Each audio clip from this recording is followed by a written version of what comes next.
বড্ড গরম, তার উপর হিউমিডিটি, শরীর মন দুটোই কেমন যেন অস্থির হয়ে উঠেছে, হাঁসফাঁস করছে, মেজাজটাও ঠিক নেই। আমাদের ফুড কুইজিনে আসুন, এক গ্লাস লিচু ঠান্ডাই খেয়ে নিন, দেখবেন শরীর মন দুটোই কেমন শান্ত হয়ে যাবে, চাঙ্গা হয়ে উঠবে। এখন তো বাজারে প্রচুর লিচু পাওয়া যাচ্ছে, এক বান্ডিল লিচু নিয়ে আসুন, দেখবেন বাকি জিনিস আপনার ঘরেই আছে। তাহলে চলুন চট করে আমরা বানিয়ে ফেলি লিচু ঠান্ডাই বা চিল্ড লিচু ড্রিঙ্কস।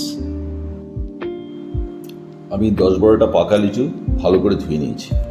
এরপর সেগুলো ছাড়িয়ে বীজ ফেলে দিয়ে শাঁসগুলো বের করে রেখে দিলাম।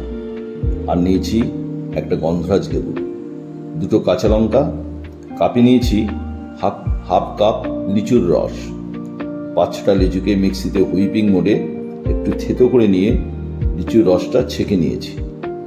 চিনি নিয়েছি 1 টেবিল চামচ। চিনির পরিমাণ আপনাদের টেস্ট অনুযায়ী বাড়াতে বা কমাতে পারেন।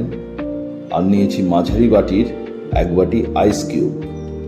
এবারে কাঁচা লঙ্কাগুলো থেকে বীজ ছাড়িয়ে নিয়ে এইভাবে যতটা সম্ভব কুচো করে কেটে নিয়ে পাশে রেখে দিলাম। এবার একটা মিক্সি বাটিতে লিচুর পাল্পগুলো, চিনি এবং আইস কিউবগুলো দিয়ে একসঙ্গে পেস্ট করে নেব। পেস্ট করে নিয়েছি।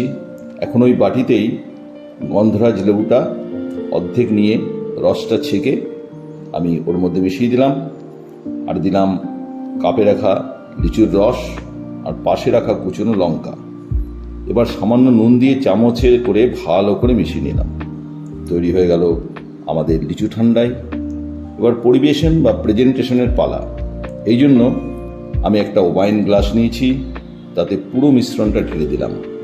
এবার লেবুর থেকে গোল স্লাইস করে একটা টুকরো এইভাবে ওয়াইন গ্লাসে লাগিয়ে দিলাম, যাতে পরিবেশনের সময় দেখতে খুবই সুন্দর লাগবে, খেতেও হবে একটা অনন্য স্বাদের।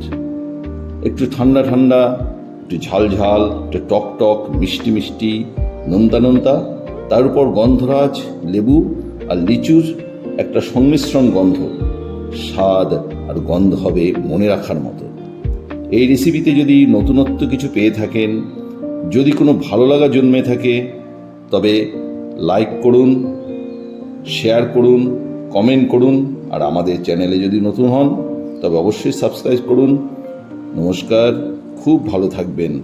আবার আসবো আমরা নতুন কোনো রেসিপি নিয়ে।